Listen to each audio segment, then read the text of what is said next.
നമസ്കാരം. Safety attitude ഡെവലപ്മെൻറ്റും personal protective എക്യുപ്മെൻറ്റിൻ്റെ ഉപയോഗവും എന്ന ഈ സെഷനിലേക്ക് എല്ലാവർക്കും സ്വാഗതം. നമുക്ക് സെഷൻ തുടങ്ങാം. ഇപ്പോൾ നമുക്ക് ഈ സെഷൻ്റെ ലക്ഷ്യങ്ങൾ നോക്കാം. ഈ സെഷൻ്റെ അവസാനം നിങ്ങൾക്ക് ഇവ ചെയ്യാൻ കഴിയും. വിവിധ ജനറൽ സേഫ്റ്റി മാർഗനിർദ്ദേശങ്ങൾ വിവരിക്കാൻ, പേഴ്സണൽ പ്രൊട്ടക്റ്റീവ് എക്യുപ്മെൻറ്റ് അതായത് PPE കുറിച്ച് വിവരിക്കാൻ, PPEയുടെ ഉപയോഗവും ബന്ധപ്പെട്ട അപകടങ്ങളും പ്രസ്താവിക്കൽ, തൊഴിൽ അപകടങ്ങളും അതിൻ്റെ ഇനങ്ങളും വിവരിക്കൽ, വിവിധ സേഫ്റ്റി മുൻകരുതലുകളെക്കുറിച്ചുള്ള അറിവ് അപകടങ്ങൾ ഒഴിവാക്കി നമ്മുടെ സഹപ്രവർത്തകർക്കും ഉപകരണങ്ങൾക്കും ഒരു കേടുപാടും സംഭവിക്കാതെ സഹായിക്കും.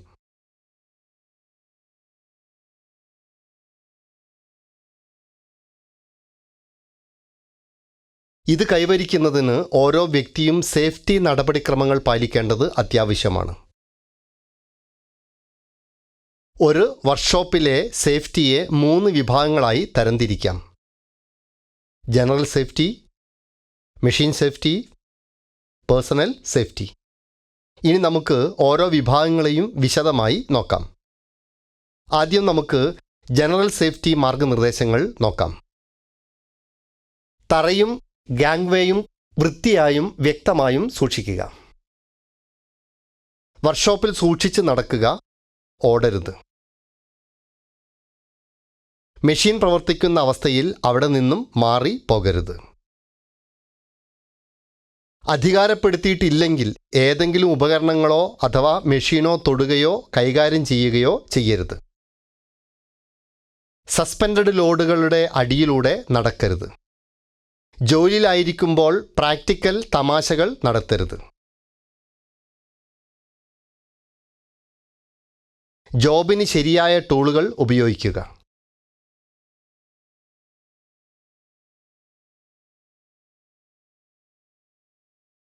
ടൂളുകൾ അവയുടെ ശരിയായ സ്ഥാനത്ത് സൂക്ഷിക്കുക. താഴെ വീണുകിടക്കുന്ന ഓയിൽ ഉടൻ തുടച്ചു മാറ്റുക. തേയ്മാനമോ കേടുപാടുകളോ പറ്റിയ ടൂളുകൾ ഉടൻ മാറ്റി സ്ഥാപിക്കുക. ഒരിക്കലും കംപ്രസ്ഡ് എയർ നിങ്ങളുടെയോ കോവർക്കേഴ്സിൻ്റെയോ നേരെ അടിക്കരുത്. വർക്ക്ഷോപ്പിൽ മതിയായ വെളിച്ചം ഉറപ്പാക്കുക. ചലിക്കാതിരിക്കുമ്പോൾ മാത്രം മെഷീൻ വൃത്തിയാക്കുക. മെറ്റൽ കട്ടിങ്ങുകൾ തൂത്ത് കളയുക. മെഷീൻ സ്റ്റാർട്ട് ചെയ്യുന്നതിന് മുമ്പ് അതിൻ്റെ കാര്യങ്ങളെല്ലാം അറിയുക. ഇനി നമുക്ക് പേഴ്സണൽ സേഫ്റ്റിയുടെ വശങ്ങൾ നോക്കാം.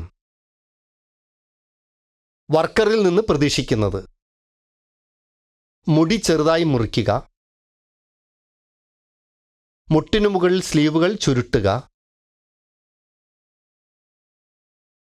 എല്ലാ ബട്ടണുകളും ഇടുക, 1 പീസ് ഓവറോളോ ബോയിലർ സൂട്ടോ ധരിക്കുക, സേഫ്റ്റി ഷൂകളോ ബൂട്ടുകളോ ധരിക്കുക. ടൈകളും സ്കാർഫുകളും ഉപയോഗിക്കരുത്. റിങ്, വാച്ച് അല്ലെങ്കിൽ ചെയിൻ ഉപയോഗിക്കരുത്. മെഷീനിൽ ചാരി നിൽക്കരുത്. കൂളൻ്റ് ഫ്ലൂയിഡിൽ കൈ വൃത്തിയാക്കരുത്. യന്ത്രം ചലിക്കുമ്പോൾ ഗാർഡുകൾ നീക്കം ചെയ്യരുത്. പൊട്ടിയതോ അടർന്നതോ ആയ ടൂളുകൾ ഉപയോഗിക്കരുത്.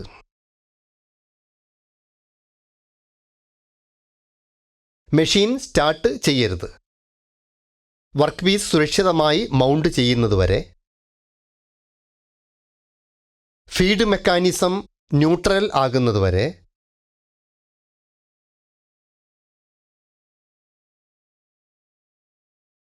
വർക്ക് ഏരിയ ക്ലിയർ ആകുന്നത് വരെ. യന്ത്രം ചലിക്കുമ്പോൾ ക്ലാമ്പുകളോ ഹോൾഡിംഗ് ഡിവൈസുകളോ ക്രമീകരിക്കരുത്. നനഞ്ഞ കൈകൊണ്ട് ഇലക്ട്രിക്കൽ എക്യുപ്മെൻറ്റുകളിൽ തൊടരുത്. തകരാറിലുള്ള ഒരു ഇലക്ട്രിക്കൽ എക്യുപ്മെൻറ്റും ഉപയോഗിക്കരുത്. ഒരു അംഗീകൃത ഇലക്ട്രീഷ്യൻ മാത്രമേ ഇലക്ട്രിക്കൽ കണക്ഷനുകൾ നടത്തുന്നുള്ളൂ എന്ന് ഉറപ്പാക്കുക.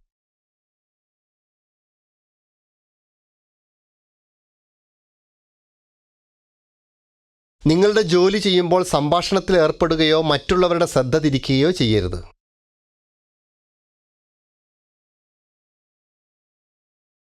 ഓടുന്ന മെഷീൻ കൈകൊണ്ട് നിർത്താൻ ശ്രമിക്കരുത്.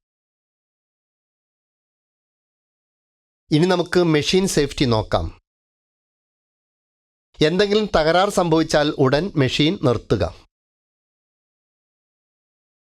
മെഷീൻ വൃത്തിയായി സൂക്ഷിക്കുക.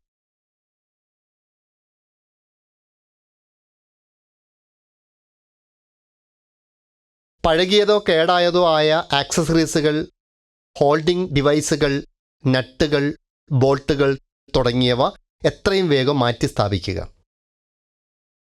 എങ്ങനെ മെഷീൻ ശരിയായി ഓപ്പറേറ്റ് ചെയ്യുന്നതെന്ന് അറിയുന്നതുവരെ അത് പ്രവർത്തിപ്പിക്കരുത്. പവർ ഓഫ് ആകുന്നതുവരെ ടൂളോ വർക്ക് പീസോ അഡ്ജസ്റ്റ് ചെയ്യരുത്.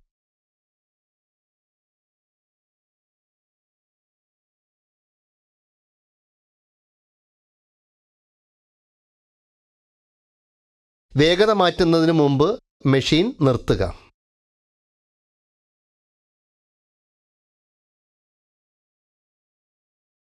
സ്വിച്ചിങ് ഓഫ് ചെയ്യുന്നതിന് മുമ്പ് ഓട്ടോമാറ്റിക് ഫീഡുകൾ വിച്ഛേദിക്കുക.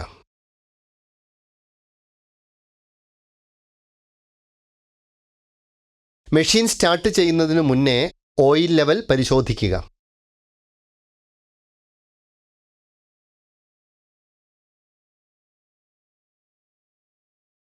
സുരക്ഷാ ഗാർഡുകളെല്ലാം സ്ഥാനത്തില്ലെങ്കിൽ ഒരിക്കലും യന്ത്രം സ്റ്റാർട്ട് ചെയ്യരുത്.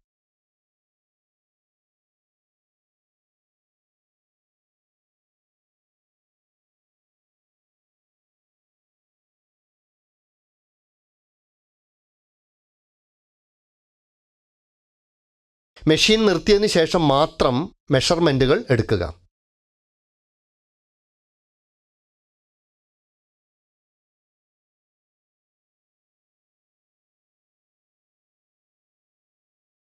ഹെവി ജോബുകൾ ലോഡും അൺലോഡും ചെയ്യുമ്പോൾ ബെഡിനു മേലെ വുഡൻ പ്ലാങ്കുകൾ ഉപയോഗിക്കുക. ഇനി നമുക്ക് പേഴ്സണൽ പ്രൊട്ടക്റ്റീവ് എക്യുപ്മെൻറ്റുകൾ അതായത് PPE നോക്കാം. വർക്ക് പ്ലേസിലെ അപകടങ്ങളെ നേരിടുന്നതിന് സ്വയം രക്ഷയ്ക്കായി ജോലിക്കാർ ഉപയോഗിക്കുന്ന അഥവാ ഇടുന്ന തുണികളോ ഡിവൈസുകളോ എക്യുപ്മെൻറ്റുകളോ ആണിവ.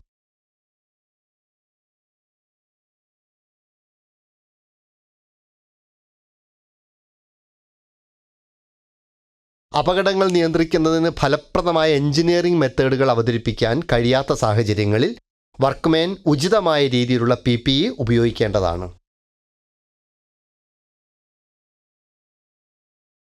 കാലം മാറുന്നതിനനുസരിച്ച് വർക്ക് പ്ലേസുകൾ നവീകരിച്ചതിനാൽ സർക്കാരും അഭിഭാഷക ഗ്രൂപ്പുകളും എല്ലാത്തരം തൊഴിൽ സാഹചര്യങ്ങളിലും കൂടുതൽ സേഫ്റ്റി മാനദണ്ഡങ്ങൾ കൊണ്ടുവന്നു. ഫാക്ടറീസ് ആക്ട് 1948 മറ്റ് നിരവധി തൊഴിൽ നിയമ നിർമ്മാണങ്ങളിലും ഉചിതമായ തരത്തിലുള്ള PPE ഫലപ്രദമായി ഉപയോഗിക്കുന്നുള്ള വ്യവസ്ഥകൾ ഉണ്ട്. അത് വളരെ പ്രധാനമാണ്. അടുത്തതായി നമുക്ക് വർക്ക് പ്ലേസിലെ സുരക്ഷയും PPEയുടെ ഉപയോഗവും ഫലപ്രദമായി ഉറപ്പാക്കാനുള്ള വഴികൾ നോക്കാം.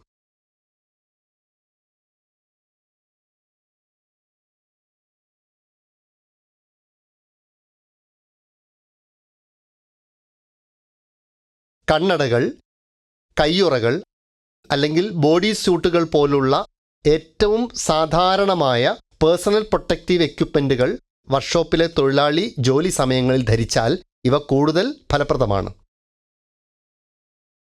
ജോലിസ്ഥലത്തെ അപകടങ്ങളിൽ നിന്ന് തൊഴിലാളികളെ സംരക്ഷിക്കാൻ പേഴ്സണൽ പ്രൊട്ടക്റ്റീവ് എക്യുപ്മെൻറ്റ് എപ്പോഴും പര്യാപ്തമല്ല.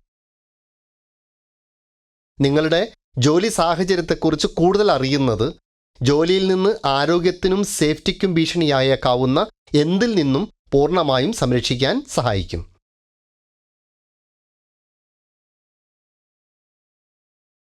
ഗുണനിലവാരത്തിൽ നിലവാരമുണ്ടെന്നും യൂസറിനെ വേണ്ടത്ര സംരക്ഷിക്കുമെന്നും ഉറപ്പാക്കാൻ PPEയുടെ പരിശോധന നന്നായി നടത്തണം. ഇനി നമുക്ക് PPEകളുടെ വിഭാഗങ്ങളെപ്പറ്റി നോക്കാം. അപകടങ്ങളുടെ സ്വഭാവമനുസരിച്ച് PPEകളെ താഴെ കൊടുത്തിട്ടുള്ള 2 വിഭാഗങ്ങളായി തിരിച്ചിട്ടുണ്ട്. Non respiratory, respiratory. ഇനി നമുക്ക് ഈ ടൈപ്പുകളെ വിശദമായി നോക്കാം. Non respiratory. ശരീരത്തിന് പുറത്തുള്ള പരിക്കുകളിൽ നിന്നുള്ള സംരക്ഷണം, അതായത് തല, കണ്ണ്, മുഖം, കൈ, കൈപ്പത്തി, പാദം, കാലുകൾ, മറ്റ് ശരീരഭാഗങ്ങൾ എന്നിവയെ സംരക്ഷിക്കുന്നതിന് ഇവ ഉപയോഗിക്കുന്നു. റെസ്പിറേറ്ററി. മലിനവായു ശ്വസിക്കുന്നതിനാൽ ഉണ്ടാകുന്ന ദോഷങ്ങളിൽ നിന്നുള്ള സംരക്ഷണത്തിനായി ഇവ ഉപയോഗിക്കുന്നു.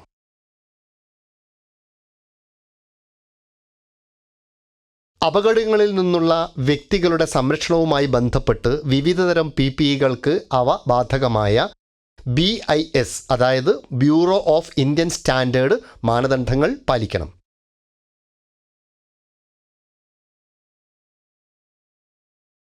ഇനി നമുക്ക് PPEയുടെ ഉപയോഗങ്ങളും PPE ഉപയോഗങ്ങളിലെ അപകടങ്ങളും നോക്കാം.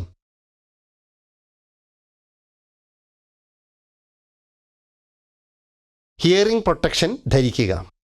ഇത് ഹൈ നോയ്സ് ലെവലിൻ്റെ കാര്യത്തിൽ പാലിക്കേണ്ടതാണ്. ഇയർ പ്ലഗ് അഥവാ ഇയർ മഫ് ആണ് ഉപയോഗിക്കേണ്ട PPE ടൈപ്പ്. സേഫ്റ്റി ഹെൽമറ്റ് ധരിക്കുക. തലയെ സംരക്ഷിക്കാൻ ഇത് പാലിക്കേണ്ടതുണ്ട്. ഒബ്ജക്റ്റുകൾ വീഴുന്നതിൽ നിന്നും, ഒബ്ജക്റ്റുകൾക്ക് നേരെ ഇടിക്കുന്നതിൽ നിന്നും, സ്പാറ്ററിൽ നിന്നും. സേഫ്റ്റി ഗോഗിളുകൾ ധരിക്കുക. പറക്കുന്ന പൊടിപടലങ്ങളിൽ നിന്ന് കണ്ണുകളെ സംരക്ഷിക്കാൻ ഇത് പാലിക്കേണ്ടതാണ്. സേഫ്റ്റി ഷൂസുകൾ ധരിക്കുക. പാദത്തെ സംരക്ഷിക്കാൻ ഇത് പാലിക്കേണ്ടതുണ്ട്. ഹോട്ട് സ്പാറ്ററിൽ നിന്നും, ഒബ്ജക്റ്റുകൾ വീഴുന്നതിൽ നിന്നും, വെറ്റ് അല്ലെങ്കിൽ സ്ലിപ്പറി ഏരിയകളിലെ ജോലിക്കിടയിൽ വീഴുന്നതിൽ നിന്നും. ഫേസ് ഷീൽഡ് ധരിക്കുക. ഇവ ഒഴിവാക്കാൻ ഇത് പാലിക്കേണ്ടതാണ്. UV റേസ്, IR റേസ്, ഹീറ്റും ഉയർന്ന അളവിലുള്ള വിസിബിൾ റേഡിയേഷനും. വെൽഡിങ്ങും ഗ്രൈൻഡിങ്ങും സമയത്തുണ്ടാകുന്ന spark. Welding, spatter, striking. Safety ഗ്ലൗകൾ ധരിക്കുക. കൈകളെ ഇതിൽ നിന്ന് സംരക്ഷിക്കാൻ ഇത് പാലിക്കേണ്ടതുണ്ട്. ഡയറക്റ്റ് കോണ്ടാക്റ്റിൽ ഉണ്ടാകുന്ന ഹീറ്റ് ബേൺ, സ്പാർക്ക് അടിക്കുന്നത്, മോഡറേറ്റ് ഹീറ്റ്, ഇലക്ട്രിക് ഷോക്ക്, ഏതെങ്കിലും കെമിക്കൽ ഉപയോഗിക്കുമ്പോൾ. റെസ്പിറേറ്ററി പ്രൊട്ടക്ഷൻ ധരിക്കുക. ഇൻഹേലിംഗ് ഒഴിവാക്കുന്നതിന് ഇത് പാലിക്കേണ്ടതുണ്ട്. പൊടിപടലങ്ങൾ, ഫ്യൂമുകൾ, ഗ്യാസുകൾ, വേപ്പറുകൾ. ഹൈ വിസിബിലിറ്റി വസ്ത്രം ധരിക്കുക. ലോ വിസിബിലിറ്റി സ്ഥലങ്ങളിൽ ജോലി ചെയ്യുമ്പോൾ ഇത് പാലിക്കേണ്ടതാണ്. സേഫ്റ്റി ഹാർനസ് ധരിക്കുക. ഉയരങ്ങളിൽ ജോലി ചെയ്യുമ്പോൾ ഇത് പാലിക്കണം. പ്രൊട്ടക്റ്റീവ് ഏപ്രൺ ധരിക്കുക. ഹോട്ട് പാർട്ടിക്കിളുകൾ തുടങ്ങിയവയിൽ നിന്നും ശരീരത്തെ സംരക്ഷിക്കാനായി ഇത് പാലിക്കണം. പ്രൊട്ടക്റ്റീവ് വസ്ത്രം ധരിക്കുക. ഹോട്ട് അല്ലെങ്കിൽ മോൾട്ടൻ മെറ്റലുകൾ കൈകാര്യം ചെയ്യുന്ന സമയത്ത് ഇത് പാലിക്കണം. റീക്യാപ്പ്: നമ്മൾ പഠിച്ചത് വിവിധ ജനറൽ സേഫ്റ്റി ഗൈഡ് ലൈനുകൾ, പേഴ്സണൽ പ്രൊട്ടക്റ്റീവ് എക്യുപ്മെൻറ്റ് അഥവാ PPE ഉപയോഗവും ബന്ധപ്പെട്ട അപകടങ്ങളും. അങ്ങനെ ഇത്രയുമാണ് സേഫ്റ്റി ആറ്റിറ്റ്യൂഡ് ഡെവലപ്മെൻറ്റും പേഴ്സണൽ പ്രൊട്ടക്റ്റീവ് എക്യുപ്മെൻറ്റിൻ്റെ ഉപയോഗവും. നിങ്ങൾ ആശയങ്ങളെല്ലാം മനസ്സിലാക്കിയെന്ന് കരുതുന്നു. അടുത്ത സെഷനിൽ കാണാം.